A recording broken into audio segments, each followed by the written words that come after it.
யார் புருஷன்? பொண்டாட்டிய வாழ்க்கையில பாதியும் மனசுல பாதியும் நினைக்கிறவன் தான் புருஷன். தினம் ஒரு ஆம்பளை கூட என்ன சேர்த்து வச்சு பேசுனியே, நீ எல்லாம் ஒரு புருஷனா?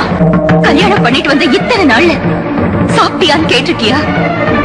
ஆசமா பேசிருக்கியா? இல்ல ஆசைப்பட்டத வாங்கிதான் கொடுத்திருக்கியா? ஆபீஸ்ல இருந்து வரும்போது பொண்டாட்டி பூ வச்சு புருஷனை எதிர்பார்க்கறத பார்த்து சந்தோஷப்படுற ஆம்பளை நான் பார்த்திருக்கேன்.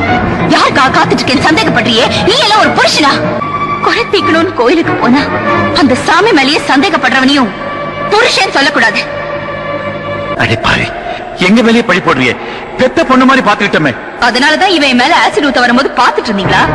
புருஷன் குடிக்காரனா இருந்தா தெரிஞ்சிருவாங்கிற நம்பிக்கையில வாழ, நோயாளியா இருந்தா அவனை குணப்படுத்தின சாமின்னு எப்படியோ வேண்டிக்கலாம். ஆனா உன் கூட எப்படி வாழறது? உன்ன மாதிரி ஆளுங்க கூட அழுதுகிட்டே காலம் தள்ளுறத